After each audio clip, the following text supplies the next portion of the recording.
నమస్తే, నేను మీ అశ్విని కుమార్. తెలంగాణ లోక్సభ ఒక జన్ లోక్పాల్ అనేది సర్వే ప్రిడిక్షన్స్ అన్నీ కూడా ఒక 3 నియోజకవర్గాలకి ఇచ్చాను. కరీంనగర్, చేవెళ్ళకి సంబంధించి, అట్లాగే హైదరాబాదు. వీటికి ప్రిడిక్షన్స్ ఎట్లా ఉన్నాయి ఏంటని ఇచ్చాను. నేను మరీ చెప్తుంది ఎందుకంటే చాలా ప్రిడిక్షన్స్ వచ్చినాయి, కానీ ఒక కాంగ్రెస్ పార్టీ అంటే లేదా భారతీయ జనతా పార్టీకి యాంటీగా ఎక్కువ సర్వేలు ఇస్తూ ప్రిడిక్షన్స్ ఇస్తూ మిగతా రాష్ట్రాలు తెలంగాణలో కూడా వాళ్ళ ప్రిడిక్షన్స్ రీడింగ్స్ ఎట్లా ఉన్నాయి, శాంపిల్స్ తెలంగాణ లోక్సభ ఎన్నికలకి సంబంధించని నేను ముఖ్యంగా వాళ్ళకి తీసుకున్నాను.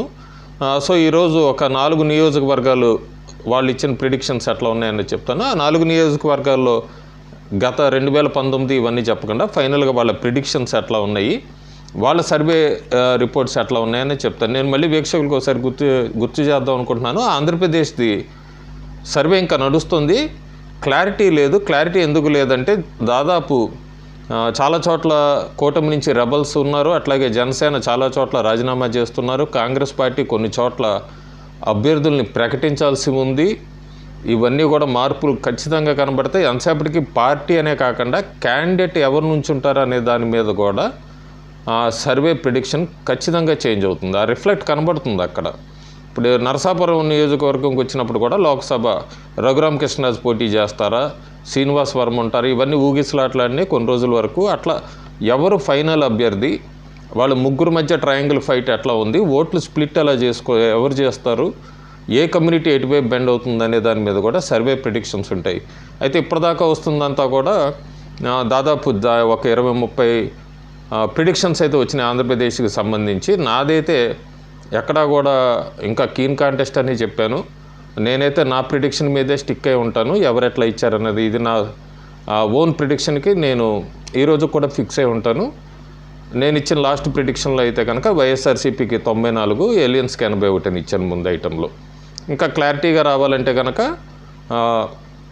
మొత్తం 3 పార్టీలు అభ్యర్థులను ప్రకటించాలి, ఎవరు రంగంలో ఉంటారు, ఎవరు రెబల్స్ వేరే పార్టీల్లోకి వెళ్తారా లేకపోతే కూల్ అవుతారు, ఇవన్నీ ఫ్యాక్టర్స్ కౌంట్ అవుతాయి. కాబట్టి దయచేసి కొద్ది టైం పడుతుంది క్లియర్ పిక్చర్ ఇవ్వాలంటే. ఈ లోపల ఎవరి కామెంట్స్ వాళ్ళు పెట్టుకోవచ్చు, అది ప్రాబ్లం లేదు. ఇంకా తెలంగాణ లోక్సభ ఎన్నికలకు సంబంధించి మాత్రం మళ్ళీ బీజేపీ వర్సెస్ కాంగ్రెసే ఉంటుంది, కాంగ్రెస్ వర్సెస్ బీజేపీ ఉంటుంది పోటీ. బీఆర్ఎస్ మాత్రం మొట్టమొదటిసారి 2024 లోక్సభకు సంబంధించి ఎక్కువ స్థానాల్లో ఎక్కడా కూడా అంత పోటీ ఇవ్వట్లేదు. క్లియర్ కట్ అది ఎంత స్ప్లిట్ చేసుకుంటుంది అనే దాని మీదే ఫ్యాక్టర్ ఉంటుంది. అయితే చాలా చోట్ల కాంగ్రెస్ ప్లస్ బీఆర్ఎస్ అని కూడా వినబడుతుంది.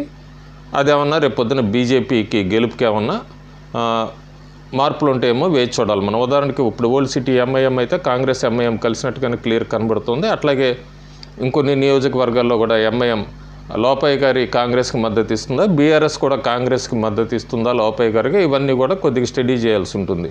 ప్రస్తుతానికి నేను ఈరోజు ఇంకొక 4 నియోజకవర్గాల ప్రిడిక్షన్స్ ఇస్తాను. ఇదంతా కూడా మార్చి 5 నుంచి ఏప్రిల్ 5 దాకా చేసిన సర్వేలు. ఇందులో ముఖ్యంగా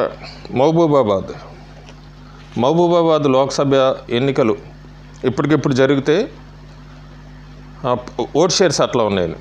బీఆర్ఎస్ పార్టీకి 30.25% ఓట్ షేర్ వస్తుంది, బీజేపీకి 19.9% వస్తుంది, కాంగ్రెస్ పార్టీకి 46.05 ఓట్ షేర్ వస్తుంది.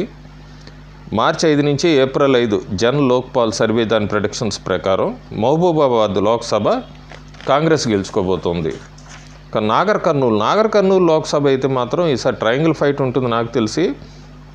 కానీ ఇక జన్ లోక్పాల్ వాళ్ళ ప్రిడిక్షన్స్ ప్రకారం అయితే బీజేపీకి 37.6% ఓట్ షేర్ వస్తుంది, బీఆర్ఎస్కి 18.2% ఓట్ షేర్ వస్తుంది, కాంగ్రెస్కి 40.05% వస్తుంది.